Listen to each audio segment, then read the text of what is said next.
याकूब की पत्री परमेश्वर के और प्रभु यीशु मसीह के दास याकूब की ओर से उन 12 गोत्रों को जो तितर बितर होकर रहते हैं नमस्कार पहुँचे।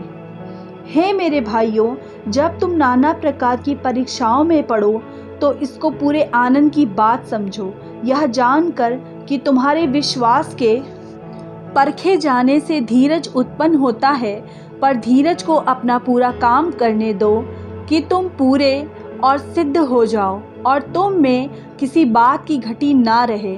पर यदि तुम में से किसी को बुद्धि की घटी हो तो परमेश्वर से मांगे, जो बिना उलाहना दिए सबको उदारता से देता है और उसको दी जाएगी। पर विश्वास से मांगे और कुछ संदेह ना करे, क्योंकि संदेह करने वाला समुद्र की लहर के समान है जो हवा से बहती और उछलती है। ऐसा मनुष्य यह न समझे कि मुझे प्रभु से कुछ मिलेगा। वह व्यक्ति दुचित्ता है और अपने सारी बातों में चंचल है। दीन भाई अपने ऊंचे पद पर घमंड करे और धनवान अपनी नीची दशा पर, क्योंकि वह घास के फूल की तरह जाता रहेगा। क्योंकि सूर्य उदय होते ही कड़ी धूप पड़ती है और घास को सुखा देती है और उसका फूल झड़ जाता है और उसकी शोभा जाती रहती है। इसी प्रकार धनवान भी अपने मार्ग पर चलते चलते धूल में मिल जाएगा। धन्य है वह मनुष्य जो परीक्षा में स्थिर रहता है, क्योंकि वह खरा निकलकर जीवन का वह मुकुट पाएगा जिसकी प्रतिज्ञा प्रभु ने अपने प्रेम करने वालों से की है। जब किसी की परीक्षा हो तो वह यह न कहे कि मेरी परीक्षा परमेश्वर की ओर से होती है, क्योंकि ना तो बुरी बातों से परमेश्वर की परीक्षा हो सकती है और ना वह किसी की परीक्षा आप करता है। परंतु प्रत्येक व्यक्ति अपनी ही अभिलाषा से खींचकर और फंसकर परीक्षा में पड़ता है। फिर अभिलाषा गर्भवती होकर पाप को जनती है और पाप जब बढ़ जाता है तो मृत्यु को उत्पन्न करता है। हे मेरे प्रिय भाइयों, धोखा ना खाओ, क्योंकि हर एक अच्छा वरदान और हर एक उत्तम दान ऊपर ही से है। क्योंकि हर एक अच्छा वरदान और हर एक उत्तम दान ऊपर ही से है और ज्योतियों के पिता की ओर से मिलता है, जिसमें ना तो कोई परिवर्तन हो सकता है और ना अदल बदल के कारण उस पर छाया पड़ती है। उसने अपनी ही इच्छा से हमें सत्य के वचन के द्वारा उत्पन्न किया, ताकि हम उसकी सृष्टि की हुई वस्तुओं में से एक प्रकार के प्रथम फल हों। हे मेरे प्रिय भाइयों, यह बात तुम जान लो, हर एक मनुष्य सुनने के लिए तत्पर और बोलने में धीर और क्रोध में धीमा हो, क्योंकि मनुष्य का क्रोध परमेश्वर के धर्म का निर्वाह नहीं कर सकता। इसलिए सारी मलिनता और बैर भाव की बढ़ती को दूर करके उस वचन को नम्रता से ग्रहण कर लो जो हृदय में बोया गया और जो तुम्हारे प्राणों का उद्धार कर सकता है। परंतु वचन पर चलने वाले बनो और केवल सुनने वाले ही नहीं जो अपने आप को धोखा देते हैं, क्योंकि जो कोई वचन का सुनने वाला हो और उस पर चलने वाला ना हो तो वह उस मनुष्य के समान है जो अपना स्वाभाविक मुंह दर्पण में देखता है, इसलिए कि वह अपने आप को देखकर चला जाता और तुरंत भूल जाता है कि मैं कैसा था। पर जो व्यक्ति स्वतंत्रता की सिद्ध व्यवस्था पर ध्यान करता रहता है, वह अपने काम में इसलिए आशीष पाएगा कि सुनकर भूलता नहीं पर वैसा ही काम करता है। यदि कोई अपने आप को भक्त समझे और अपनी जीभ पर लगाम ना दे पर अपने हृदय को धोखा दे तो उसकी भक्ति व्यर्थ है। हमारे परमेश्वर और पिता के निकट शुद्ध और निर्मल भक्ति यह है कि अनाथों और विधवाओं के क्लेश में उसकी सुधि लें और अपने आप को संसार से निष्कलंक रखें। हे मेरे भाइयों, हमारे महिमा युक्त प्रभु यीशु मसीह पर तुम्हारा विश्वास पक्षपात के साथ ना हो, क्योंकि यदि एक पुरुष सोने के छल्ले और सुंदर वस्त्र पहने हुए तुम्हारी सभा में आए और एक कंगाल भी मैले कुचैले कपड़े पहने हुए आए और तुम उस सुंदर वस्त्र वाले का मुंह देखकर कहो, तू वहाँ अच्छी जगह बैठ, और उस कंगाल से कहो तू यहाँ खड़ा रहे या मेरे पाँव के पास बैठ। तो क्या तुमने आपस में भेदभाव ना किया और बुरे विचार से न्याय करने वाले ना ठहरे? हे मेरे प्रिय भाइयों सुनो, क्या परमेश्वर ने इस जगत के कंगालों को नहीं चुना कि विश्वास में धनी और उस राज्य के अधिकारी हों जिसकी प्रतिज्ञा उसने उनसे की है जो उससे प्रेम रखते हैं? पर तुमने उस कंगाल का अपमान किया। क्या धनी लोग तुम पर अत्याचार नहीं करते और क्या वे ही तुम्हें कचहरियों में घसीट घसीट कर नहीं ले आते? क्या वे उस उत्तम नाम की निंदा नहीं करते जिसके तुम कहलाते हो? तो भी यदि तुम पवित्र शास्त्र के इस वचन के अनुसार कि तू अपने पड़ोसी से अपने समान प्रेम रख सचमुच उस राज्य व्यवस्था को पूरी करते हो तो अच्छा ही करते हो। पर यदि तुम पक्षपात करते हो तो पाप करते हो और व्यवस्था तुम्हें अपराधी ठहराती है। क्योंकि जो कोई सारी व्यवस्था का पालन करता है परंतु एक ही बात में चूक जाए तो सब बातों में दोषी ठहर चुका है। इसलिए कि जिसने यह कहा तू व्यभिचार ना करना और उसी ने यह भी कहा है तू हत्या ना करना। इसलिए यदि तूने व्यभिचार तो नहीं किया पर हत्या की तो भी तू व्यवस्था का उल्लंघन करने वाला ठहरा। तुम उन लोगों के समान वचन बोलो और काम भी करो जिनका न्याय स्वतंत्रता की व्यवस्था के अनुसार होगा। क्योंकि जिसने दया नहीं की उनका न्याय बिना दया के होगा। दया न्याय पर जयवंत होती है। हे मेरे भाइयों, यदि कोई कहे कि मुझे विश्वास है पर वह कर्म ना करता हो तो इससे क्या लाभ? क्या ऐसा विश्वास कभी उसका उद्धार कर सकता है? यदि कोई भाई या बहन नंगे उघाड़े हो और उन्हें प्रतिदिन भोजन की घटी हो और तुम में से कोई उनसे कहे कुशल से जाओ, तुम गर्म रहो और तृप्त रहो, पर जो वस्तुएं देह के लिए आवश्यक है वह उन्हें ना दे तो क्या लाभ? वैसे ही विश्वास भी यदि कर्म सहित ना हो तो अपने स्वभाव में मरा हुआ है। वरन कोई कह सकता है तुझे विश्वास है और मैं कर्म करता हूँ। तू अपना विश्वास मुझे कर्म बिना तो दिखा, मैं अपना विश्वास अपने कर्मों के द्वारा तुझे दिखाऊंगा। तुझे विश्वास है कि एक ही परमेश्वर है, तू अच्छा करता है। दुष्ट आत्मा भी विश्वास रखते और थरथराते हैं। पर हे निकम्मे मनुष्य, क्या तू यह भी नहीं जानता कि कर्म बिना विश्वास व्यर्थ है? जब हमारे पिता अब्राहम ने अपने पुत्र इसहाक को वेदी पर चढ़ाया तो क्या वह कर्मों से धर्मी न ठहरा था? अतः तूने देख लिया कि विश्वास ने उसके कामों के साथ मिलकर प्रभाव डाला है और कर्मों से विश्वास सिद्ध हुआ और पवित्र शास्त्र का यह वचन पूरा हुआ। अब्राहम ने परमेश्वर का विश्वास किया और यह उसके लिए धर्म गिना गया और वह परमेश्वर का मित्र कहलाया।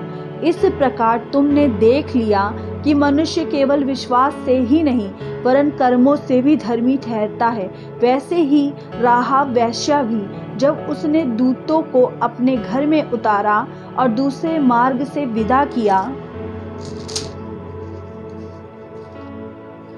तो क्या कर्मों से धार्मिक ना ठहरी? अतः जैसे देह आत्मा बिना मरी हुई है वैसे ही विश्वास भी कर्म बिना मरा हुआ है। हे मेरे भाइयों, तुम में से बहुत उपदेशक ना बने, क्योंकि जानते हो कि हम उपदेशक और भी दोषी ठहरेंगे। इसलिए कि हम सब बहुत बार चूक जाते हैं और जो कोई वचन में नहीं चूकता वही तो सिद्ध मनुष्य है और सारी देह पर भी लगाम लगा सकता है। जब हम अपने वश में करने के लिए घोड़ों के मुंह में लगाम लगाते हैं तो हम उनकी सारी देह को भी घुमा सकते हैं। देखो, जहाज भी यद्यपि ऐसे बड़े होते हैं और प्रचंड वायु से चलाए जाते हैं तो भी एक छोटी सी पतवार के द्वारा मांझी की इच्छा के अनुसार घुमाए जाते हैं।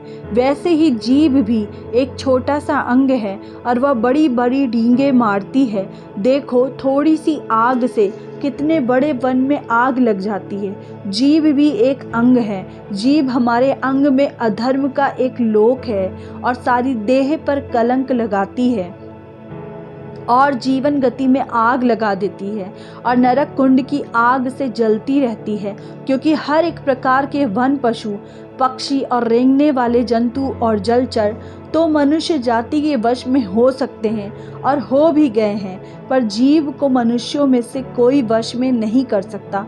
वह एक ऐसी बला है जो कभी रुकती ही नहीं, वह प्राण नाशक विष से भरी हुई है।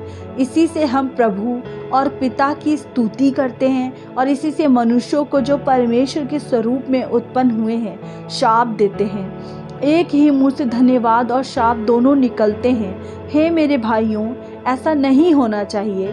क्या सोते के एक ही मुंह से मीठा और खारा जल दोनों निकलता है?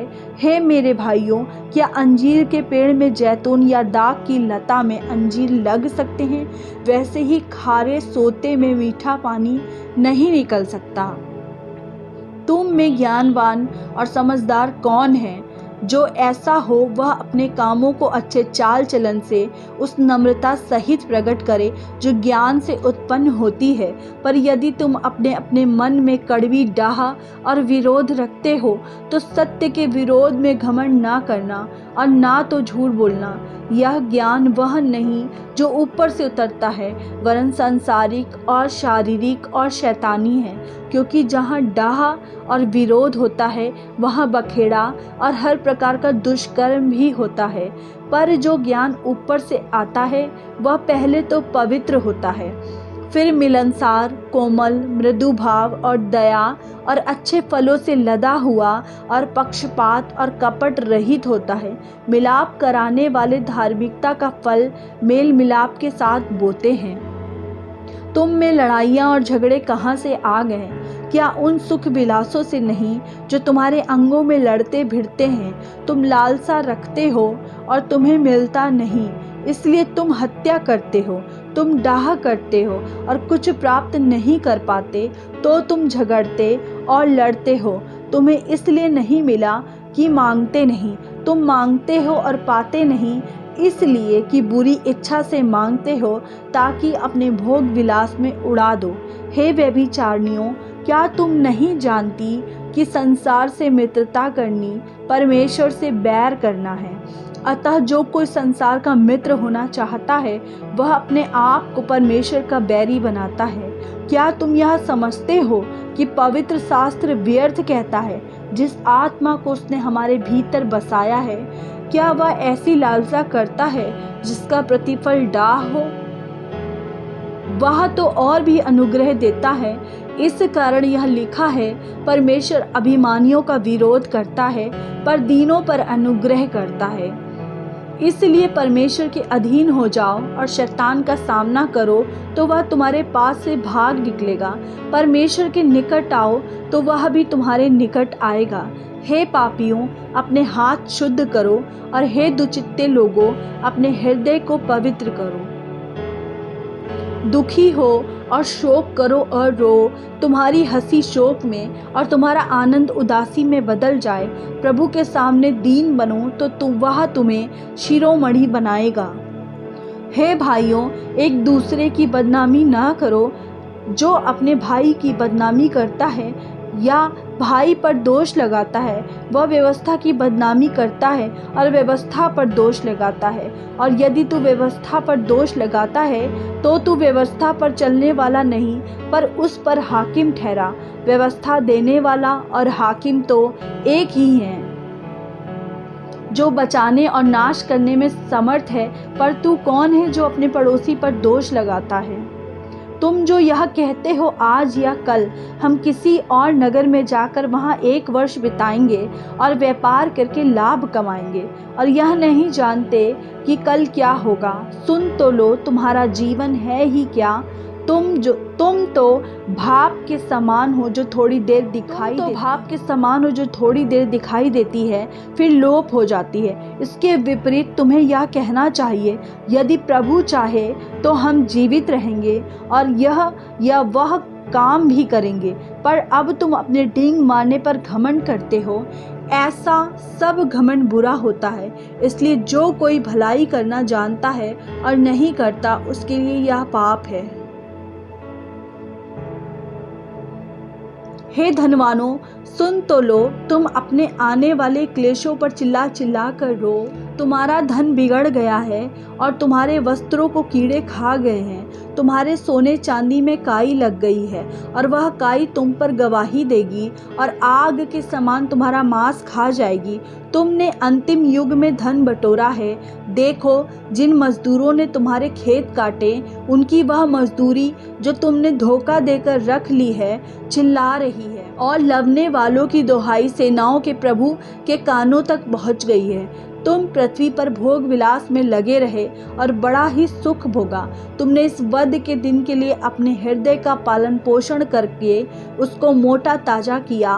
तुमने धर्मी को दोषी ठहराकर मार डाला, वह तुम्हारा सामना नहीं करता। इसलिए हे भाइयों, प्रभु के आगमन तक धीरज धरो। देखो, किसान पृथ्वी की बहुमूल्य फसल की आशा रखता हुआ प्रथम और अंतिम वर्षा होने तक धीरज धरता है। तुम भी धीरज धरो और अपने हृदय को दृढ़ करो, क्योंकि प्रभु का आगमन निकट है। हे भाइयों, एक दूसरे पर दोष न लगाओ ताकि तुम दोषी न ठहरो। देखो, हाकिम द्वार पर खड़ा है। हे भाइयों, जिन भविष्यद्वक्ताओं ने प्रभु के नाम से बातें की, उनको दुख उठाने और धीरज धरने का एक आदर्श समझो। देखो, हम धीरज धरने वालों को धन्य कहते हैं। तुमने अय्यूब के धीरज के विषय में तो सुना ही है और प्रभु की ओर से जो उसका प्रतिफल हुआ उसे भी जान लिया है, जिसने प्रभु की अत्यंत करुणा और दया प्रकट होती है, जिससे प्रभु की अत्यंत करुणा और दया प्रकट होती है। पर हे मेरे भाइयों, सबसे श्रेष्ठ बात यह है कि शपथ ना खाना, ना स्वर्ग की, ना पृथ्वी की, ना किसी और वस्तु की, पर तुम्हारी बातचीत हाँ की हाँ और नहीं की नहीं हो, कि तुम दंड के योग्य ना ठहरो। यदि तुम में से कोई दुखी है तो वह प्रार्थना करे, यदि आनंदित है तो वह स्तुति के भजन गाए। यदि तुम में से कोई रोगी है तो कलीसिया के प्राचीनों को बुलाए और वे प्रभु के नाम से उस पर तेल मल कर उसके लिए प्रार्थना करें, और विश्वास की प्रार्थना के द्वारा रोगी बच जाएगा और प्रभु उसको उठाकर खड़ा करेगा। और यदि उसने पाप भी किए हों तो उनकी भी क्षमा हो जाएगी। इसलिए तुम आपस में एक दूसरे के सामने अपने अपने पापों को मान लो और एक दूसरे के लिए प्रार्थना करो, जिससे चंगे हो जाओ। धर्मी जन की प्रार्थना के प्रभाव से बहुत कुछ हो सकता है। एलिया भी तो हमारे समान दुख सुख भोगी मनुष्य था, और उसने गिड़गिड़ाकर प्रार्थना की कि मेह न बरसे, और 3.5 वर्ष तक भूमि पर मेह नहीं बरसा। फिर उसने प्रार्थना की तो आकाश से वर्षा हुई और भूमि फलवंत हुई।